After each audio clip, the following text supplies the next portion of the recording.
So when I first started to keep reef tanks, I went by an old rule of thumb in which you aquascaped a tank with 2 pounds of live rock for every gallon of water. This amount of rock helped to create a solid biological bed, but it did create problems down the road with circulation when corals grew in and took up additional space. But eventually I went with a more minimalistic look and used less rock in my tanks, about a pound per gallon. For this 225 gallon tank, I went with even less rock, just 100 pounds. Minimalistic aquascapes have become very popular today, and I'm certainly a fan of some of the negative space aquascapes folks have created using dry rock. However, when you do things right with an SPS dominant tank, the acros will eventually hide most, if not all, of that rock. Here are some before and after shots of my tank. The first is my old 225 gallon tank that was aquascaped with 2 large islands with a decent amount of space in between. Over time, the SPS in the tank grew a lot and covered up all of the rock. It has been a similar story with my current 187 gallon tank. 2 islands in the beginning and then a whole bunch of coral growing and blocking the view of the entire aquascape. So in my opinion, I don't think it is necessary to spend a lot of time sculpting and crafting a unique and unusual aquascape. If you do things right, you will be seeing coral, not the aquascape. Okay, so getting back to this tank, I wanted a minimalistic look, but mainly to give corals a lot of room to grow.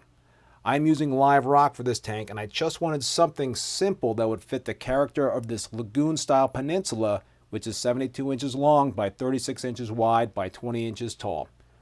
One reason I went with a 20-inch tall tank was to keep the layers of rock to a minimum. I figured 2 layers would do the trick and make it relatively easy to put the aquascape together without the use of aids like acrylic rods or mortar to help support the rock. I probably spent about 2 hours moving and arranging the rock. One goal was to avoid putting flat pieces on the bottom. I wanted some space between the rock and the bottom to make it tougher for the detritus to settle and build up. This tank is going to be bare bottom, and that will certainly help to spot and siphon up the detritus. More on why I went with a bare bottom versus sand in the next video. Another thing I wanted were islands. I don't know why, but I just like islands. I also gave the fish some hiding spots and put together a couple of caves. Finally, I created some peninsulas. Yes, peninsulas in a peninsula tank. These would give me more surface area to plant frags from the bottom to the top of the reef.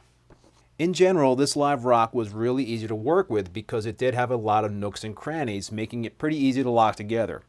Do I have concerns about some of it not holding together? Not really. Over time, SPS can help by acting as a natural bonding agent when it encrusts across rocks, locking them together.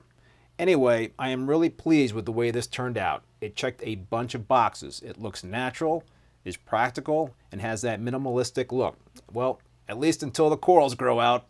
Anyway, many thanks for watching, and if you liked the video, please give it a thumbs up and hit that subscribe button if you haven't done so already. One last thing, if you need help with a new tank build, including help designing a custom aquarium or help reconfiguring your current setup, then feel free to reach out to me. I will put a link in the video description below. And if you are looking to add some equipment, I do sell GHL, PAX Bellum, and Royal Exclusive products, including Dreamboxes, which is the equipment I use and recommend. So again, I will put a link in the video description below. Again, thanks for watching. See you next time.